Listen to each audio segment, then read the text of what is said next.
buenos días, buenas tardes, buenas noches, oyentes planetarios de Radio Serenidad. Bienvenidos a un nuevo programa en que ahora estaremos con un entrevistado muy especial. Él es Matteo Guainazzi, es de Italia, ya les voy a hablar un poco de él, con quien estaremos hablando sobre la Agencia Espacial Europea y el programa de investigación sobre los agujeros negros y su impacto en las galaxias en las que están sostenidas. Entonces, ya estoy con Mateo aquí, le voy a dar una bienvenida.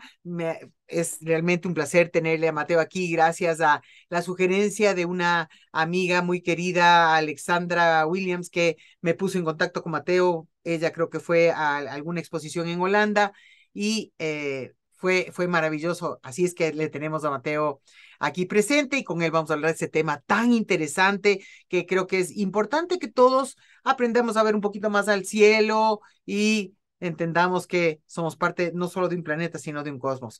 Vamos a ir con un espacio musical y regresamos para hablar con Mateo. Bueno, ahora sí, vamos a empezar este diálogo con Mateo. Él es siciliano de origen, trabaja desde hace casi 25 años para la Agencia Espacial Europea en las operaciones y el desarrollo de futuras misiones de astronomía y se ocupa de la física de los agujeros negros y de su efecto sobre las galaxias que lo albergan.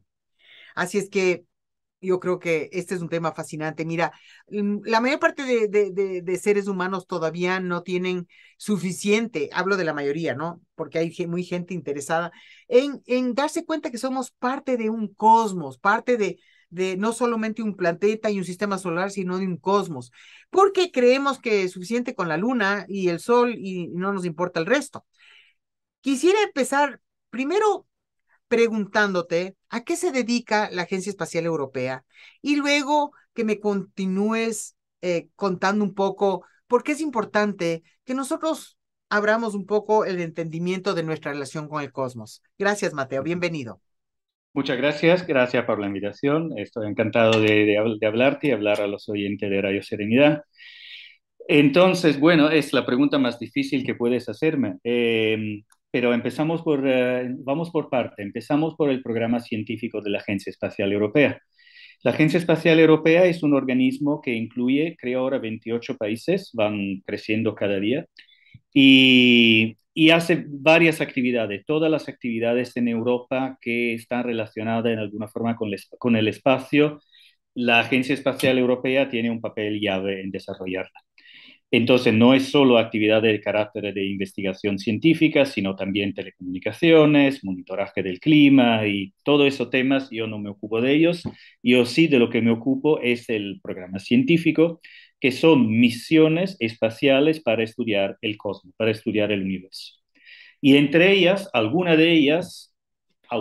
estudian el Sol, otras estudian los planetas, otras estudian el ambiente de la Tierra, pero la de que yo me ocupo se ocupan en particular de estudio de galaxias, entre otros cuerpos celestes. Entonces, ¿por qué el estudio de las galaxias, el estudio en general de la astronomía, pensamos en la Agencia Espacial Europea es importante? Nosotros creemos sea por dos razones. La primera es que permite desarrollar en la ciudadanía una inspiración hacia la ciencia que permite a la ciudadanía ser más consciente de la importancia del papel fundamental que la ciencia tiene en nuestra sociedad moderna. Entonces, la ciencia, las matemáticas, la física y la química, porque al final el desarrollo de la humanidad, el futuro del bienestar de la humanidad, dependen en buena parte por nuestra capacidad de desarrollar, mejorar nuestro conocimiento científico. Y la segunda razón por la que la hacemos es, bueno, contaré una historia que se atribuye a un físico de partículas, que era Wilson, que durante la Segunda Guerra Mundial él era un físico de partículas en el Reino Unido y durante la Segunda Guerra Mundial tuvo que hacer una audición gubernamental para justificar por qué el gobierno en plena guerra tenía que dar dinero a su laboratorio de investigación de partículas. Y le preguntaron si esta investigación iba a ayudar la defensa nacional. Y él contestó, no, no va a servir para nada para la defensa nacional, pero hace que nuestro país sea digno de ser defendido. Entonces, la razón por la que yo creo sea importante seguir alimentando la investigación científica es que hace que nuestra civilización crezca, nuestro conocimiento de la naturaleza crezca y entonces nos haga una mejor humanidad, una humanidad digna de ser defendida y de poder seguir viviendo en este planeta. Qué maravilla. Antes de pasar a la otra pregunta, que es la más cauciosa, quería preguntarte qué hallazgos importantes se han logrado en esta Agencia Espacial Europea. Sí, la Agencia Espacial Europea, los hallazgos más importantes tiene que ver con la física, con la astrofísica, la astronomía que se hace en el espacio.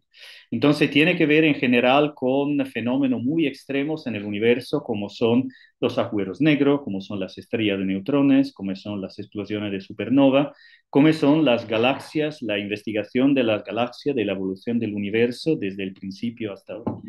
Y todo lo que sabemos hoy, por ejemplo, de la física de los agujeros negros como cuerpos celestes, se debe a resultados que se han obtenido con misiones de la Agencia Espacial Europea. Y más recién, por ejemplo, saben, pues quizá los oyentes sepan que hubo la primera evidencia, por ejemplo, del descubrimiento de ondas gravitacionales, que es una predicción de la relatividad de Einstein, que se descubrieron por primera vez en el 2015. Esto no lo hizo la Agencia Espacial Europea, se hizo en otros experimentos en la Tierra, pero 2 años después se hizo la primera prueba de un señal de radiación gravitacional y al mismo tiempo de un cuerpo celeste, al mismo tiempo desde la misma dirección del espacio. Y esto fue el inicio de una verdadera revolución de la astronomía. Hasta ahora habíamos hecho astronomía solo mirando al cielo a través de la luz que emite y ahora podemos hacerlo a través de la luz que emite y a través también al mismo tiempo de estas ondas gravitacionales que nos permiten investigar la forma en la que todo el universo se comporta, se, se actúa según la ley de la relatividad general. Entonces nos permite de obtener la prueba última que la relatividad general de Einstein efectivamente es una de las leyes fundamentales que reglan el universo. Ahora, ¿en dónde tiene la base operacional más importante de observatorios la Agencia Espacial Europea? La agencia tiene varios centros. El centro principal de operaciones científicas de las misiones de astronomía, se encuentra cerca de Madrid, en Villanueva de la Cañada, a 30 kilómetros al norte de Madrid. Y yo trabajo en Países Bajos, donde hay el centro más grande de la ESA y este centro se ocupa del desarrollo de futuras misiones. Entonces, todo el estudio y la implementación de satélites que se van a lanzar en el futuro. Por ejemplo, yo personalmente trabajo en una misión, un satélite que se lanzará en 2035, si todo va bien. Entonces, eso te da una idea del plazo que se necesita para poder preparar misiones espaciales muy complejas y evidentemente también que requiere muchos recursos. Hay otros centros en Alemania, en Colonia, en Alemania, en Colonia tenemos, por ejemplo, el centro donde se entrenan los astronautas europeos que participan a misiones a la Estación Espacial Internacional. Tenemos también un centro en Italia, cerca de Roma, en Frascati, que se ocupa sobre todo de ciencia de la Tierra. Entonces, la investigación del clima, la investigación de la salinidad de los mares, la investigación de los fenómenos meteorológicos, todo eso es algo que se hace sobre todo en Italia. Y cuéntame, ¿de qué manera la ESA está vinculada con el James Webb, esta estación espacial tan fabulosa que está ahora en el espacio Sí. mandando tanta información? ¿Qué vínculo hay? Bueno, todo el mundo piensa que James Webb sea solo una misión de la NASA y efectivamente la NASA evidentemente es la agencia líder, pero lo que quizá poca gente sepa es que el 40% de los instrumentos científicos de James Webb se hicieron en Europa, entonces constituyen una contribución de la Agencia Espacial Europea. Entonces, el James Webb en realidad es una misión de colaboración entre la NASA y la ESA. Y como símbolo más evidente de esta colaboración, el James Webb se lanzó con un cohete Ariane, que es un cohete europeo, es un cohete que se desarrolla la Agencia Espacial Francesa junto con la ESA. Entonces, no es que estamos relacionados, sino que es una misión conjunta entre Estados Unidos y Europa. O sea que las personas involucradas en recibir la información de la James Webb están en Europa, están en la NASA, en Canadá, en distintos lugares, tienen internacionalmente acceso a todo lo que está mandando la ESA, digamos la James Webb, y esa Sí, información claro. es de, eh, ¿qué se permite que sea transmitido al público en general? ¿Hay cosas que están abiertas a todo el público o simplemente hay cosas que van exclusivamente para la investigación de los países que colaboran? Por la política general de la ESA y también de la NASA es que al final los datos de todas las misiones espaciales tienen que ser enteramente públicos, lo que significa que se ponen en archivos al que puede acceder todo el mundo con independencia de quién sea, de dónde viva. Ahora, evidentemente, los datos que los archivos contienen son datos científicos que necesitan un conocimiento científico y técnico para poder ser analizados y comprendidos. Pero la NASA y también la ESA tenemos programas que permiten poner a disposición del gran público, del público general, también los no expertos de astronomía, datos que son procesados de una forma que la gente pueda comprenderlo aún sin tener un conocimiento técnico sobre la astronomía infrarroja, que es el campo específico de investigación de James Webb. Por ejemplo, la ESA tiene una plataforma que se llama ESA Sky, ESASKY, esasky.com, creo. Se encuentra en Google, ahora no me acuerdo si el URL es correcto. Y esa es una plataforma que es una especie de Google Map del cielo, que tiene una interfaz para usuarios expertos, pero también tiene una interfaz para usuarios no expertos o ciudadanos interesados en la ciencia. Y buena parte de los datos de la ESA, por ejemplo, y en el futuro también en lo de James Webb, ahora, por ejemplo, los datos de HST, de Hubble Space Telescope, se pueden acceder a través de esta plataforma que es tan sencilla como utilizar Google Maps para buscar una dirección en la Tierra. Entonces sí que nosotros y la NASA hacemos un esfuerzo para que aún ciudadanos y ciudadanas interesadas en la astronomía, pero sin conocimiento y formación específica, puedan disfrutar de estas imágenes, de esos espectros y de estos datos. ¿Y qué ha sido, cuál ha sido la información más interesante e importante que ha enviado la James Webb hasta ahora? Esa es una pregunta difícil porque ya han descubierto muchísimas cosas. Yo creo la más interesante es para mí, pero porque, claro, yo sé, es un tema en el que yo he trabajado personalmente como investigador. Se empiezan a descubrir agujeros negros activos hasta ¿cómo se puede decir?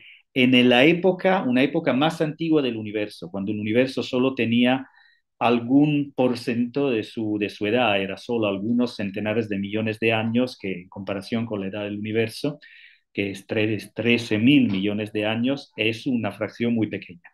Y entonces, ¿por qué eso es interesante? Porque estos agujeros negros que se encuentran al centro de muchas galaxias, de todas las galaxias creemos, son muy grandes, son muy masivos, tienen una masa que corresponde a billones de veces, 10 a la 9, la masa del Sol. Y uno de los grandes misterios de la astronomía es cómo es posible concentrar una masa tan grande, de billones de veces la masa del Sol, en un periodo de tiempo que comparado con la historia del universo es muy pequeño. Si el día tuviera 24 horas, es como concentrar una masa de billones de veces la masa del Sol en los primeros 30 minutos. Entonces, ese es un misterio todavía que no está resuelto y que desafía de alguna forma nuestra forma de pensar cómo los agujeros negros nacen, crecen y evolucionan. Y las esperanzas es que a través de los resultados de James Webb y de otras misiones de la ESA podemos entender este misterio fundamental del universo que nos permitirá entender cómo el universo evolucionó en los primeros centenares de millones de años, que, lo dicho, es mucho tiempo para nosotros seres humanos, pero en comparación a la gran duración del universo es un tiempo muy, muy pequeño. del que sabemos muy Qué poco. interesante. Ok, regresaremos con esa pregunta cauciosa que te hice, pero vamos a ir a un espacio de música y le recuerdo a los oyentes que el programa con Mateo y todos los programas los podrán escuchar en vivo en la radio los miércoles o también a través de nuestro canal de YouTube, que es Grupo Serenidad, que también subimos los miércoles, o las plataformas de podcast como Spotify, iTunes, iBox y TuneIn. Ahí está presente el programa luego de que lo escuchen en vivo. Y si tienen alguna pregunta, pues a través de radioserenidad.com, ahí está el WhatsApp, es la manera de comunicarse con nosotros.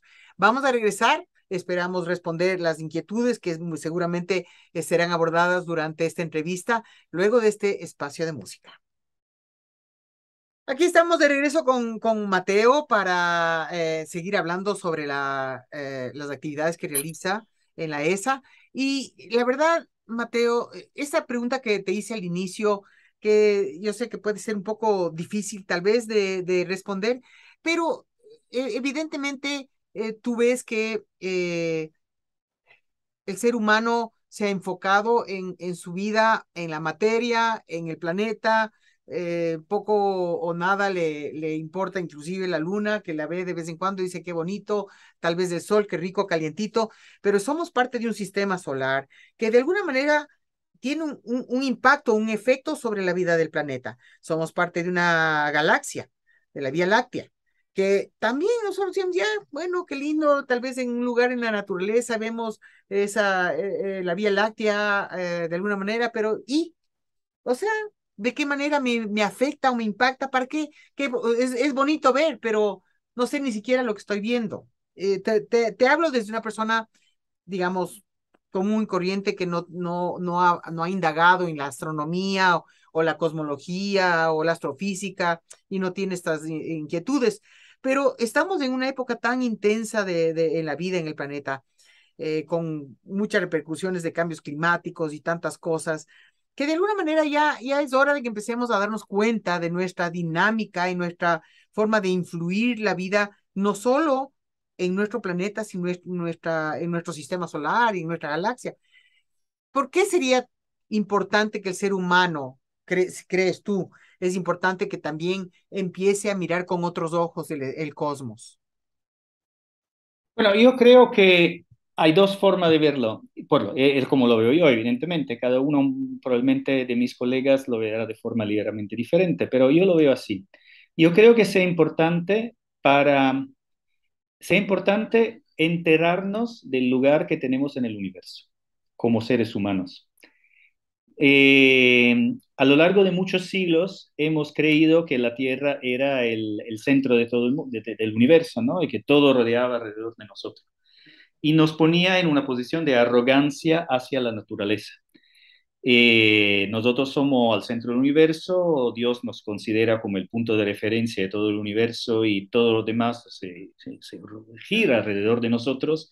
Entonces, claro, solo los señores, amos y dueños de todo lo que nos vemos, ¿no?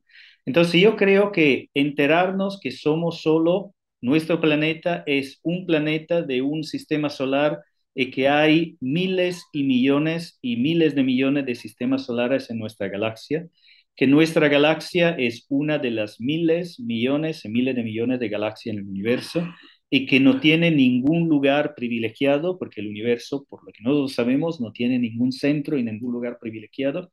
Esto, creo, como seres humanos, nos permite ponernos en el lugar que nos compete en el universo, que es un lugar de unas de las formas de vida, de las miles probablemente de formas de vida que existen en el universo, pero con la humildad de no ser dueños y señores de nada, de ser parte de esta naturaleza en la que tenemos el deber, evidentemente, de respetar, pero más que eso, creo, tenemos el deber de integrarnos en ellas como parte de esta naturaleza, como parte de este universo, como parte de este cosmos. Esto es, en mi opinión, un aspecto. Y el segundo aspecto es, bueno, quien es experto de vida en el universo nos dice que la vida en el universo existirá seguramente en la forma que conocemos en la Tierra o en otras, no hay ninguna duda que en el universo haya otras formas de vida, otras civilizaciones. Es muy improbable que nunca sabremos nada de ellas, pero sí que existen. Y, y esto, pero la combinación de factores también astrofísicos y astronómicos que llevaron a la vida en la Tierra es una combinación muy afortunada. Ahora conocemos miles y miles de exoplanetas, por ejemplo, planetas que están en sistemas solares fuera del nuestro. Y por lo que nosotros sabemos, una ínfima minoría de ellos tienen condiciones apropiadas para hospedar la vida, porque la estrella alrededor de la cual giran es demasiado caliente, porque están demasiado cerca, porque están demasiado lejos. Hay miles de razones por las que la vida nunca pueda ocurrir. Y el hecho que haya ocurrido en la Tierra nos pone en una posición no privilegiada, sino afortunada. Y yo creo que enterarnos que como una humanidad somos el resultado de una combinación de factores extremadamente improbable, entonces afortunada, debería de alguna forma crearnos una mayor atención, un mayor amor, un mayor respeto hacia todas las formas de vida que nos rodean, porque son no únicas, sino muy raras en el universo y entonces de alguna forma somos testigos de un evento que no se ha repetido muchas veces en otro lugar del universo.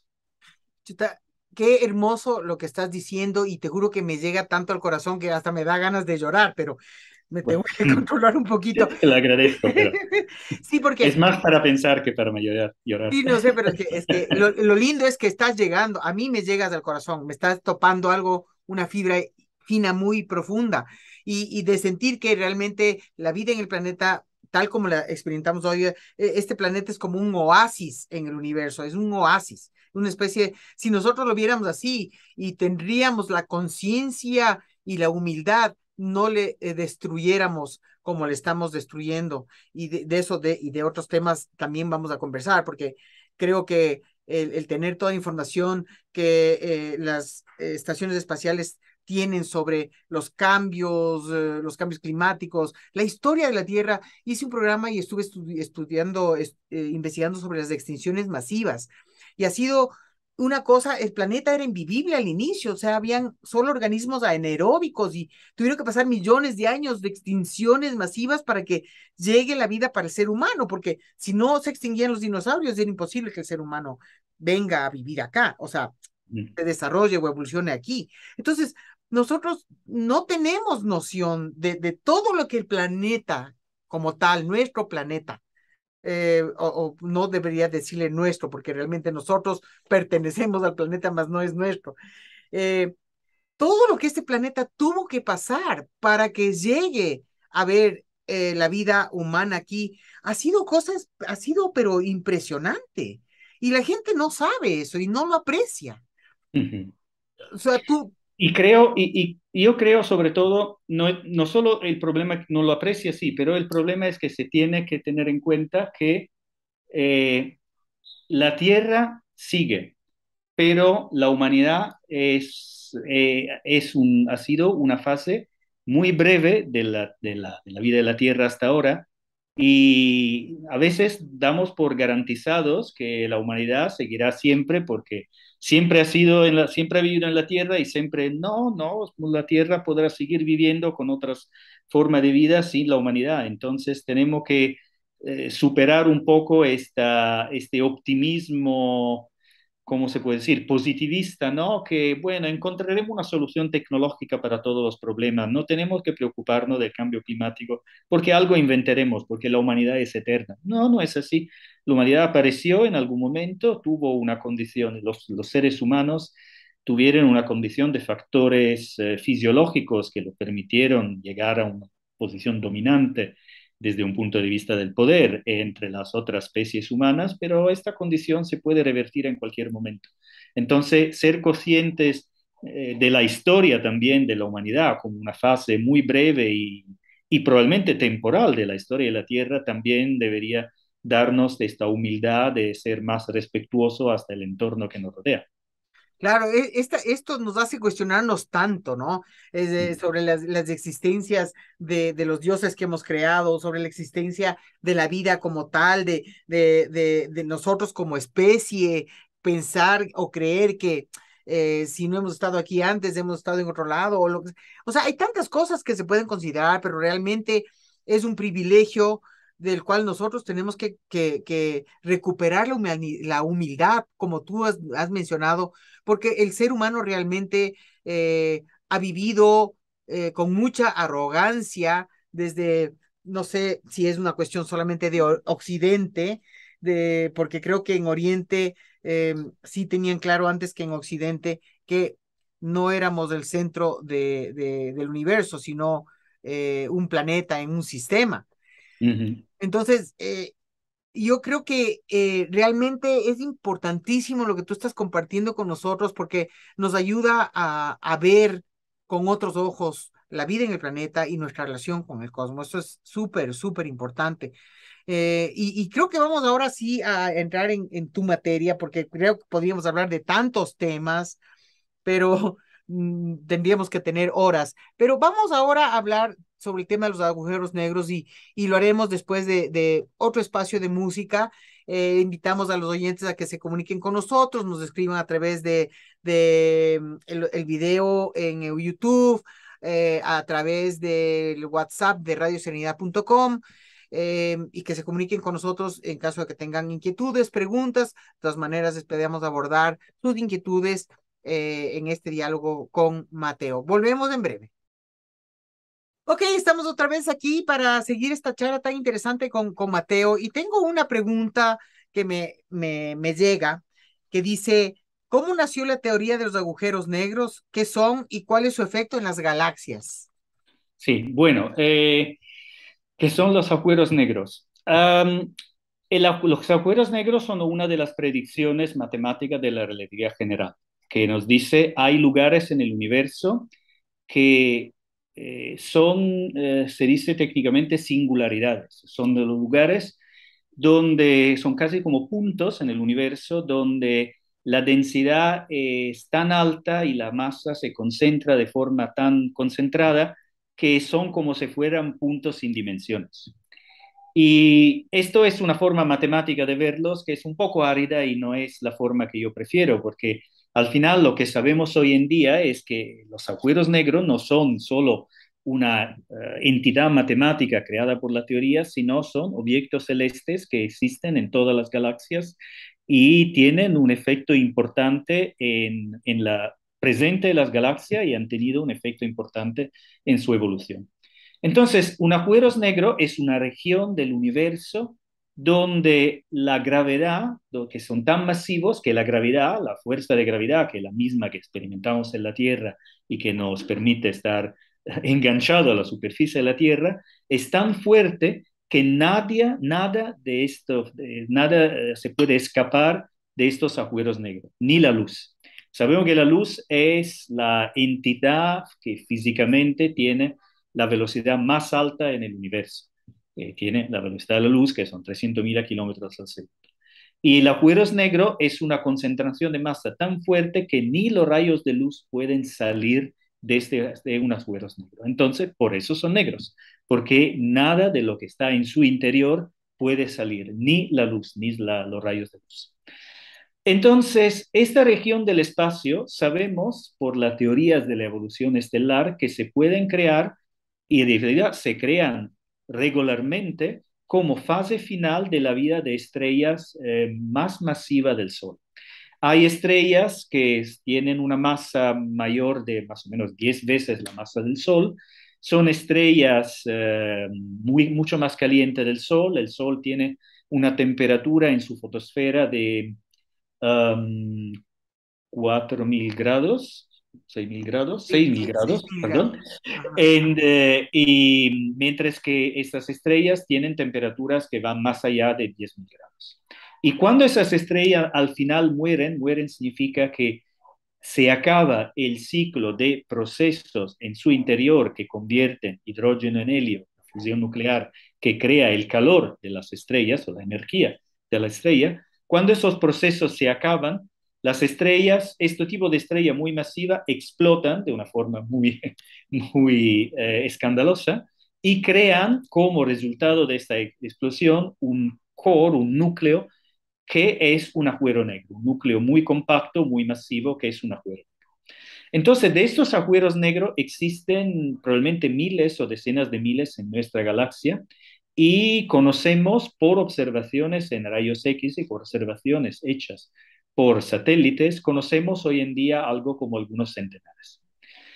Además, estos son agujeros negros que, claro, como vienen de la evolución de una estrella con algo como poco más de 10 veces la masa del Sol, tienen una masa de algunas veces la masa del Sol, 10 veces la masa del Sol. Claro, son masas enormes, ¿no? Estamos hablando de uno seguido de 34 ceros en kilogramos, pero en comparación con la masa de las galaxias es nula. Pero sabemos también que al centro de todas galaxias hay otros agujeros negros que son teóricamente la misma cosa, pero tienen una masa aún más grande, de millones y o billones de masa de veces la masa del Sol. En nuestra galaxia, por ejemplo, hay uno que tiene 4 millones de veces la masa del Sol. Y ahora, probablemente los oyentes se hayan enterado que recientemente hemos hecho por primera vez una fotografía de esos agujeros negros. Claro, como son negros, como nada puede salir de ellos, no es una fotografía de ellos, sino es una fotografía de la materia que los rodea. Y esta materia es materia que de alguna forma cae sobre esos agujeros negros atraído por su enorme fuerza de gravitación.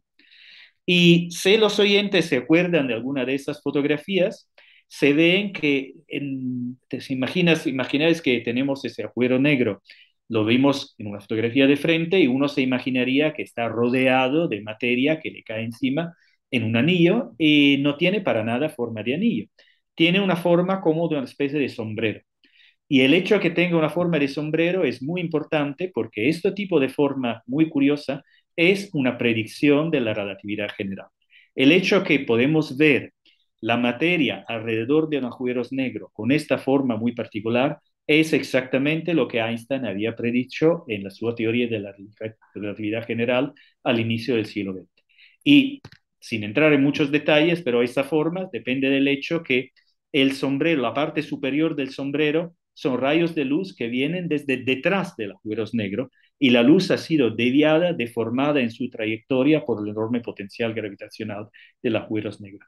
Entonces, con los agujeros negros tiene un primer interés porque nos permiten hacer un test de esas teorías de la relatividad general, que es el fundamento de todo el funcionamiento del universo, en un régimen que no podemos experimentar en la Tierra, porque podemos imaginar que si pusiéramos un agujero negro con una masa de 1 billón de veces la masa del Sol en un laboratorio en la Tierra, bueno, esto en pocos minutos se engullaría toda la Tierra y desapareceríamos nadie sabe dónde, porque no podemos saber qué pasa en el interior de un agujero negro.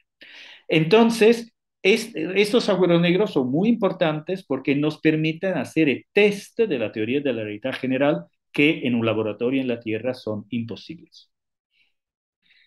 Además, sabemos que los agujeros negros son fundamentales para explicar la evolución de las galaxias. Sabemos que las galaxias, que tienen un tamaño enorme en comparación de los agujeros negros, una galaxia tiene un tamaño 1 billón de veces más grande del agujero negro que se encuentra en tu centro. Además, a pesar de eso, las galaxias, cómo evolucionan el universo, depende de cuánto masivo es el agujero negro que llevan en su centro.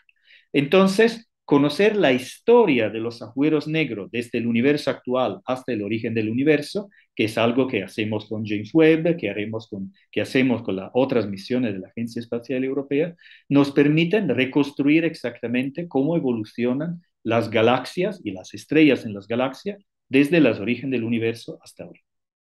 Ahora, en cuanto a la historia de los agujeros negros, de lo que entiendo y resumo, hay un agujero negro gigantesco, enorme, en el centro de la Vía Láctea, digamos, solo para hablar de nuestra galaxia, ¿no es cierto? Pero Exacto. en la galaxia, en esta Vía Láctea, también hay otros agujeros negros en diversas partes. O sea, Más increíble. pequeño, exacto. Ah, y estos agujeros negros, por fuerza gravitacional, algún rato van a llegar al centro de la galaxia, van a ser absorbidos por el centro de la galaxia. los No, otros. en realidad que no, porque en el agujero muy grande al centro de la galaxia sí está atrayendo las estrellas que lo rodean, pero solo las estrellas muy cercanas. Siempre, evidentemente, estamos hablando de dimensiones enormes, ¿no? La Claro. galaxia es una entidad enorme. Nosotros, el entero sistema solar es una fracción infinitesimal de la galaxia, pero las estrellas que están alrededor del agujero negro central sí que van a caer en él. Pero no, los otros agujeros negros que están distribuidos por toda la galaxia viven su vida independientes. Ujú. Algunos de ellos sí tienen una estrella cercana y engullen la materia de la estrella cercana. Y cuando esto pasa, emiten mucha luz, luz que no es la luz que vemos con nuestro ojo, la luz óptica, sino son fotones de alta energía, como decimos, rayos X y rayos gamma. Pero la gran mayoría de ellos viven sencillamente aislados en la galaxia, aislados en el universo, y viven una vida sin interactuar con nadie. Tenemos que pensar que el universo es, por buena parte de su volumen, vacío. Si pensamos que la estrella más cercana se encuentra a una distancia que la luz necesita 4 años para llegar a nosotros, podemos imaginar cuánto vacío es el espacio. Entonces, no es curioso, no es imposible pensar que la mayoría de esos agujeros negros viven una vida aislada de solteros sin interactuar nunca con nadie. Ahora, tú mencionaste que el agujero negro nace de una supernova, explota un sol Sí, y de ahí nace un agujero negro, ¿verdad?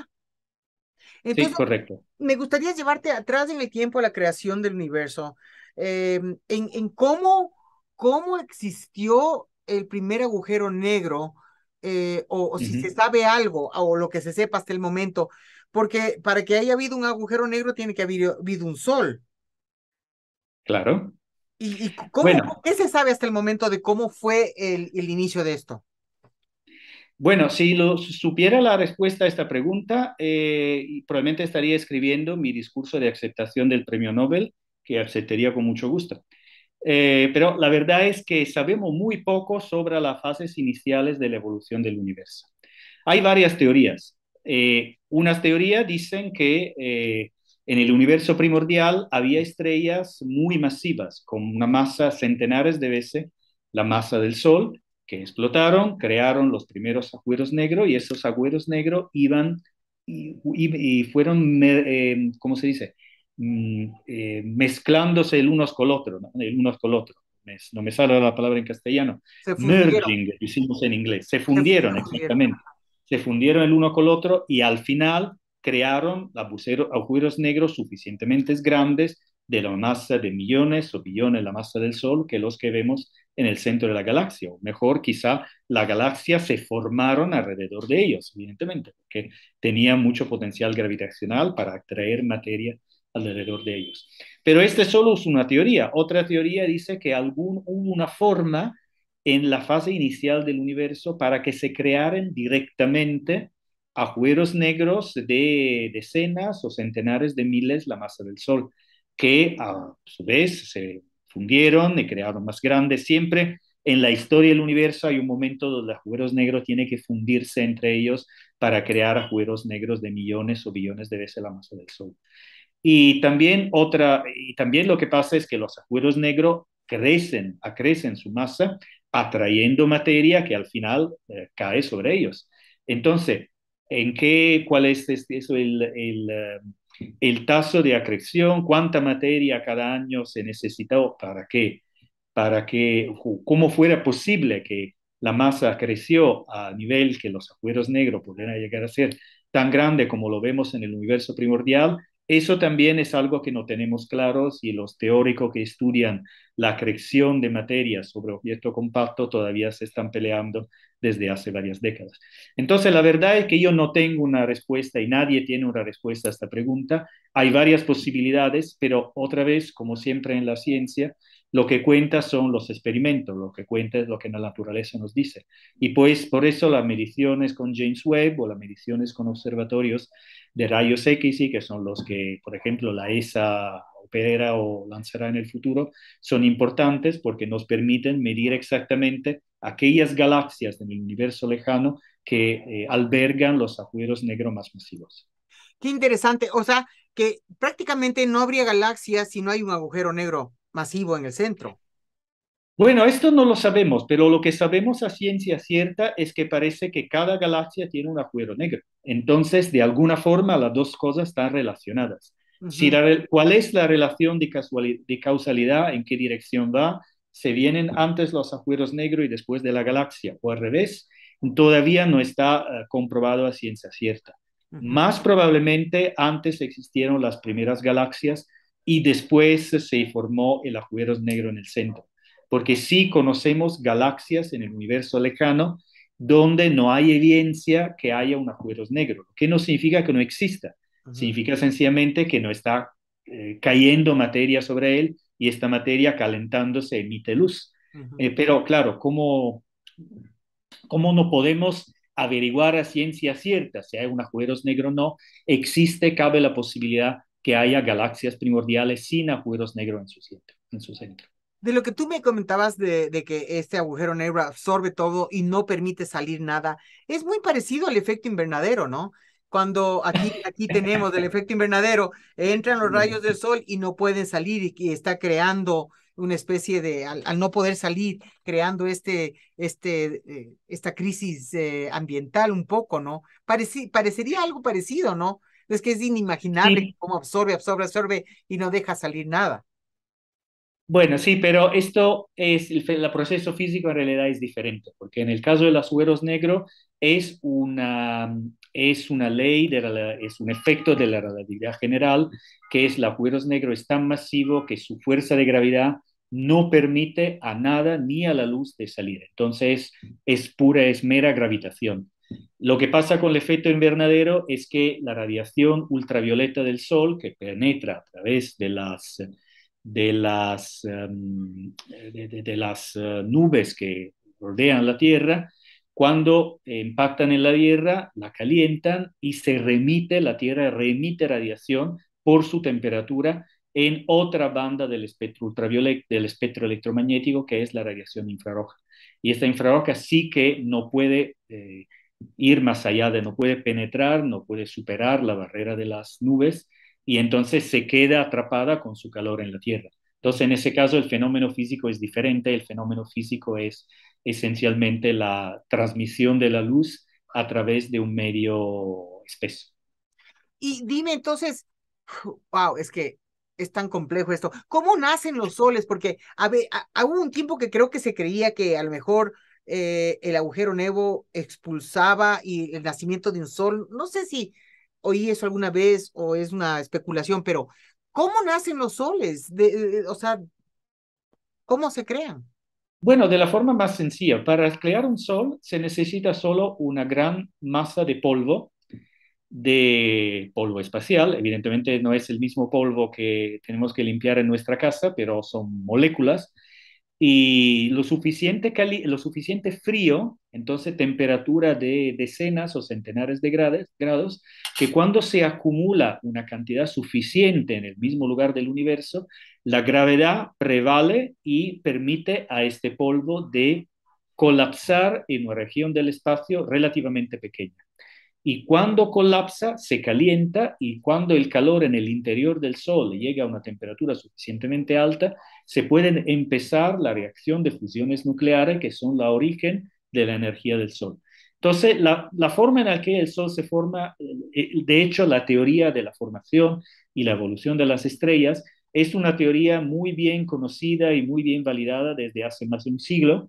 El, bueno, ahora podría atreverme a decir quién la inventó, pero no fue inventada por una sola persona, pero seguramente el indio Chandrasekhar fue uno de los astrónomos que más contribuyeron a la teoría de la formación estelar. Y entonces sabemos que ese proceso es bien conocido y la verdad vemos también lo veremos con James Webb, por ejemplo, vemos regiones del cielo que son regiones de formación estelar donde esto pasa. Entonces vemos que son regiones con mucho polvo, muchas moléculas frías, donde frías siempre se tiene que decir, entender en términos relativos, son decenas de grados, centenares de grados, que en la escala del universo es polvo frío, que va colapsando y creando nuevas estrellas.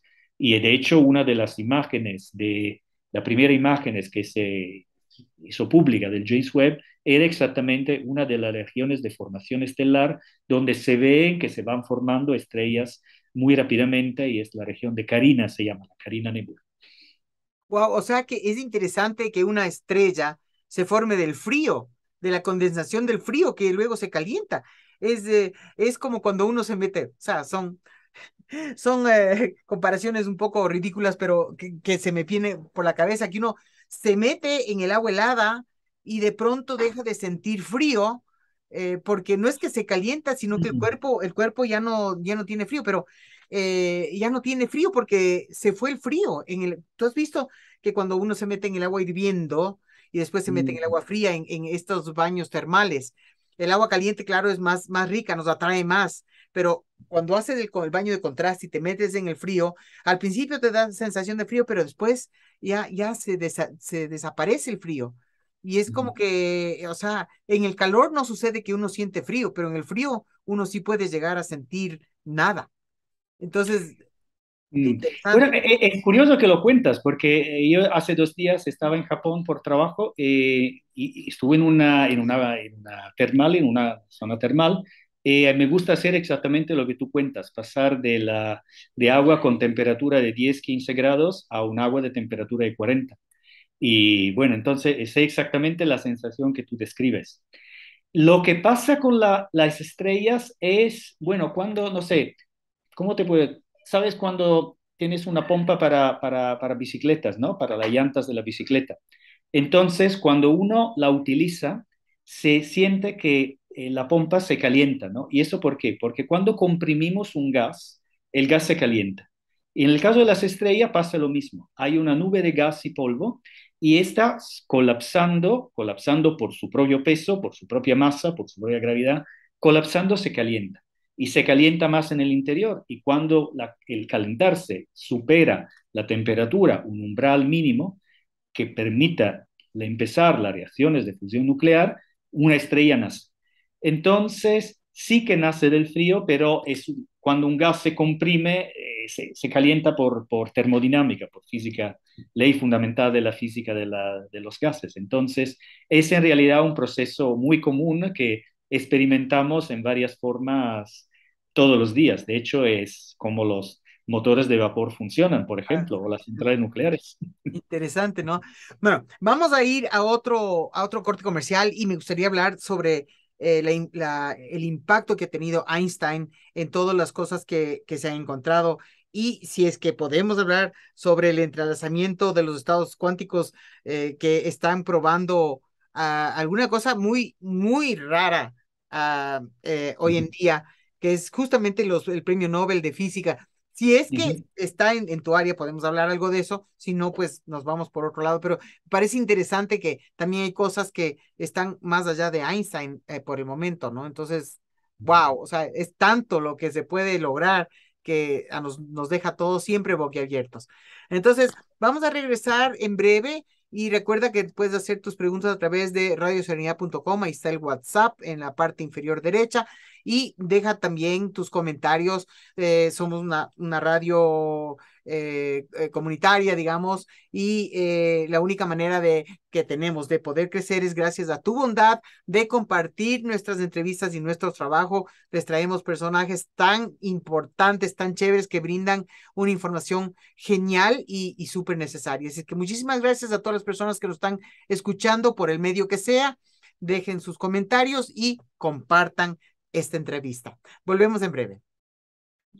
Estamos de regreso con Mateo. Gracias a todas las personas que se han comunicado con nosotros. Siempre es chévere poderles ofrecer personajes tan interesantes con una información valiosa para la vida hoy en día del ser humano y lo importante que es que nos abramos a entender las cosas con nueva visión a través de alguien que conoce. Entonces, Mateo, yo te quisiera preguntar primero porque entiendo que Einstein todo el mundo lo vemos como uno de los genios que ha existido en la historia de, de nuestra humanidad pronta, de hace poco tiempo, ¿no? Eh, ¿Qué es lo que él aportó y qué es lo que las misiones espaciales han podido comprobar sobre las teorías de Einstein? Bueno, yo creo son dos aspectos principales en que las misiones espaciales de alguna forma verifican que la realidad general es efectivamente la teoría que explica el funcionamiento del cosmos, del universo como nosotros lo conocemos. Y yo creo la más importante porque ha sido algo que ha requerido un esfuerzo experimental de décadas, es el descubrimiento del hecho que existen las ondas gravitacionales. Como he dicho, esto no ha sido descubierto por las misiones espaciales, pero sí que hemos descubierto que estas ondas gravitacionales están relacionadas con un tipo específico de fenómeno celeste, de fenómeno astrofísico, y sabemos cuál es este fenómeno astrofísico. Y entonces esto había sido predicho por la realidad general, y sabemos que efectivamente así es. Y más específicamente, en 2017, el 17 de agosto, se midió por primera vez una señal al mismo tiempo de una onda gravitacional y de una radiación electromagnética que se midió en rayos X y en rayos gamma, medido por dos satélites, uno de la NASA y uno de la ESA. Entonces, esto es importante. ¿Por qué? Bueno, entonces, ¿qué es este fenómeno celeste? Lo que pasa es que hay dos estrellas de neutrones. Las estrellas de neutrones son otros cuerpos celestes muy compactos, tan compactos que ya no hay electrones y protones individuales. Toda la materia se funde en un único mar, en una única sopa, en un único caldo de neutrones. Entonces, cuando dos estrellas de neutrones están en un sistema binario, empieza rodeándola una alrededor de la otra, llega un momento que se funden. En este momento en la que dos estrellas de neutrones se funden, se genera una señal de onda gravitacional, que es lo que se mide con el Observatorio de Ondas Gravitacionales de la Tierra, y se crea también lo que se llama un gamma ray burst, que por su nombre es una explosión de radiación gamma. La radiación gamma es la radiación más energética que podemos medir, y se necesitan satélites para medirla porque afortunadamente los rayos gamma no pueden penetrar la atmósfera, porque si no, no estaríamos aquí tan amablemente conversando sobre el tema. Entonces, eh, la, el hecho que se haya podido medir la coincidencia entre una emisión de onda gravitacional y este tipo de fenómeno astronómico es una comprobación importante de una predicción de la teoría de la relatividad, nos explica cómo se generan las ondas gravitacionales y nos da ideas de cuál puede ser el fenómeno astrofísico que la genera. Esto es una primera, creo, contribución muy importante que abrió la frontera o el campo observativo de la que llamamos la astronomía multimessengero, porque por primera vez en la historia de la humanidad podemos mirar el cielo no solo viendo la radiación que los cuerpos celestes emiten, sino también escuchando el ruido de la gravedad que se crea cuando el tejido del espacio-tiempo del universo de alguna forma se modifica, por ejemplo, cuando dos objetos compactos están uno alrededor del otro, girando uno alrededor del otro. Un segundo aspecto importante en el que verificamos continuamente la teoría de la realidad es con los agujeros negros, porque como he dicho, los agujeros negros tienen una fuerza gravitacional tan grande que no podemos absolutamente reproducirla en ningún lugar de la Tierra. Si pudiéramos hacerlo, sería muy peligroso. Entonces, y no se puede hacer, ¿no? A pesar de lo que salió en algún momento en la prensa, que se estaban creando agujeros negros en el CERN, todo eso son fake news, es mentira. Entonces, tener la posibilidad de medir cómo la materia, cómo el gas, cómo el polvo, cómo las estrellas se comportan, se miden, se mueven alrededor de unos agujeros negros, y eso lo hacemos sobre todo a través de los observatorios de alta energía, no permite verificar predicciones de la relatividad general, porque no permite verificar si las trayectorias, por ejemplo, del gas, de las estrellas, de la materia alrededor de los agujeros negros, sigue las ecuaciones de la relatividad general. Y esto no es evidentemente baladí que fuera así, es algo que en teoría cuando Einstein escribió sus ecuaciones, que después se desarrollaron para crear métricas de descripción del espacio por otros investigadores posteriores. Claro, nadie sabía si estas ecuaciones tenían nada que ver con la realidad. Y en muchos aspectos de sus ecuaciones, Einstein admitió que eran como apuestas, ¿no? Bueno, yo creo que sea así, pero quién sabe si de verdad es así. Y solo ahora no solo ahora, se han hecho evidentemente muchísimos experimentos, pero los experimentos de misiones espaciales son claves para demostrar que las ecuaciones valen en situaciones muy extremas que no podemos reproducir en laboratorios de la Tierra. Increíble, ¿no? Increíble que se pueda crear matemáticamente eh, una visión como la que logró Einstein, que ahora, eh, cuántos años después, un siglo casi después, ya se pueden comprobar. Ahora, Sí, bueno, entonces se hicieron varias comprobaciones a lo largo del último siglo, pero ajá, seguimos, seguimos comprobando porque es muy importante comprobar, y eso es, creo, el punto clave. Es muy importante comprobar que las ecuaciones funcionan en toda circunstancia.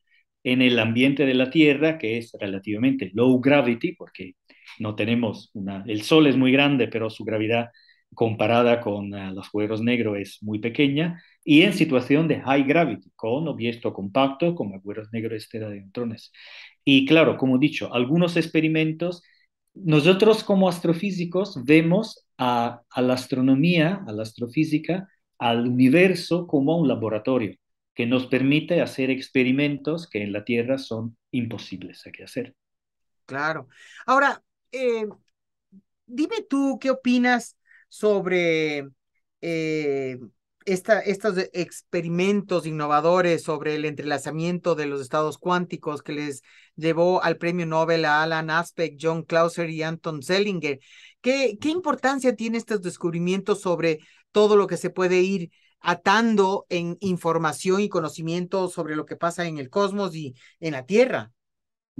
Bueno, esto es importante por otro aspecto de la física, que es la mecánica cuántica, y sabemos todavía que nos falta una teoría que una la mecánica cuántica con la relatividad general.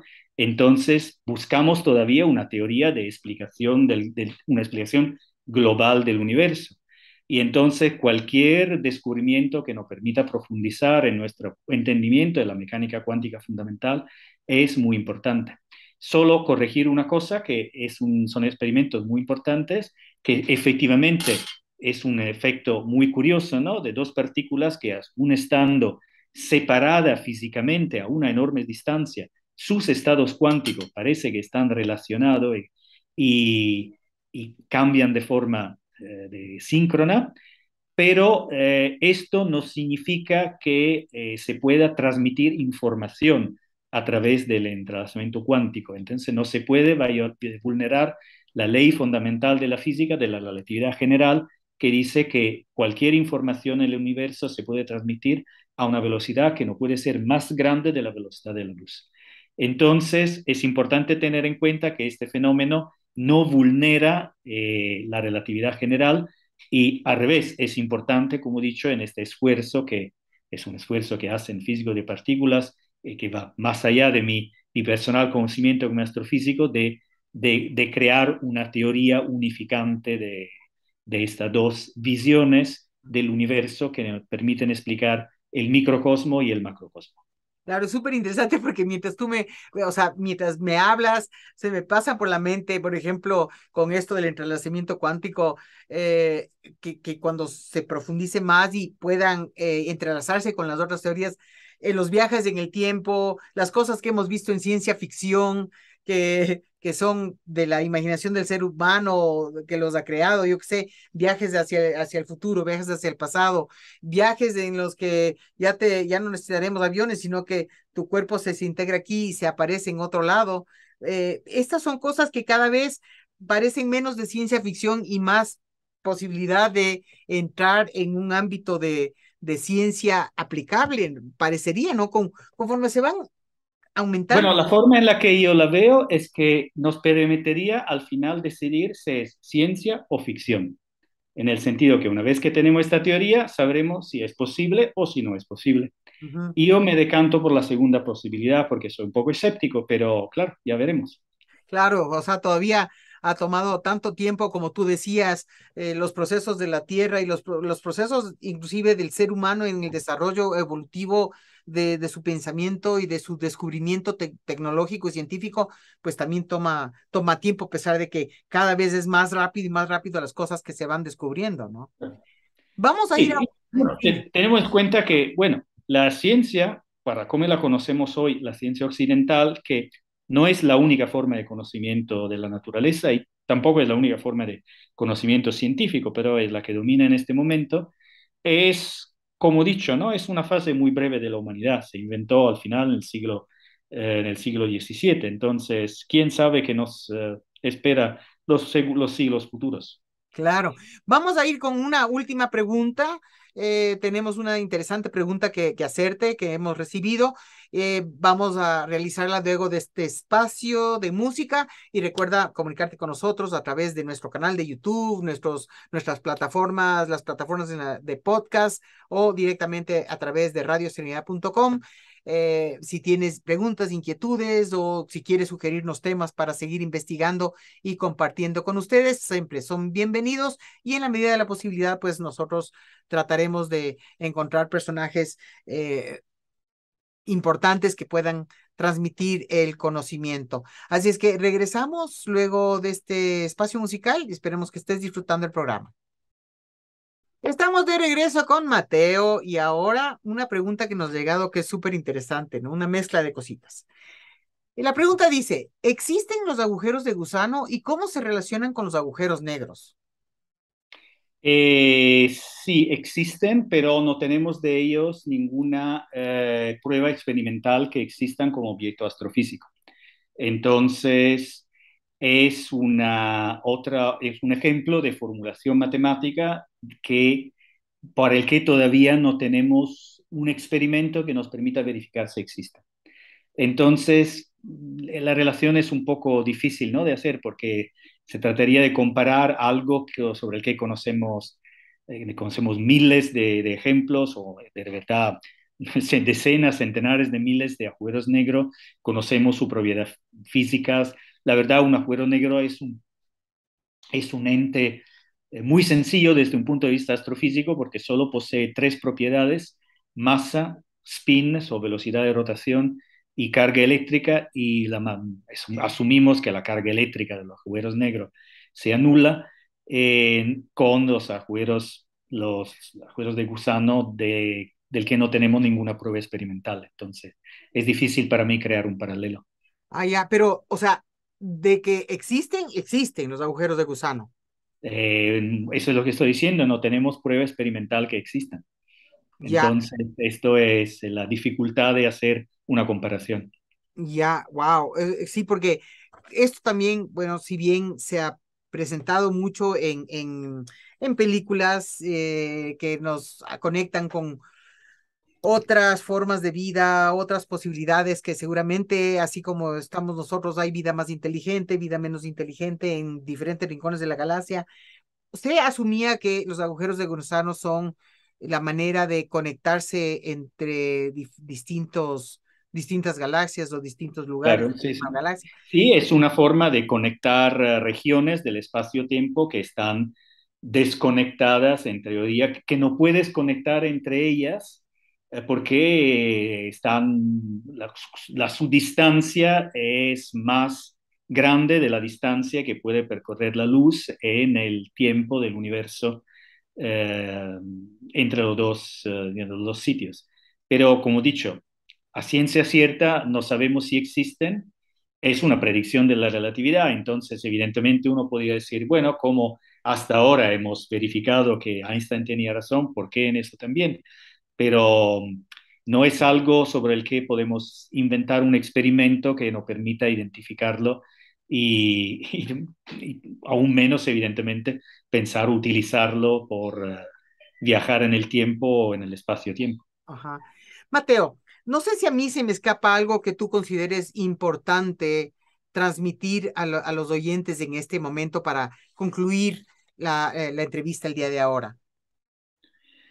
Io creo, cuando yo hablo hago charlas sobre la ciencia en general con el público interesado, pero no con experto de astrofísica o de ciencia, y yo creo lo importante es que suscitar interés, suscitar preguntas.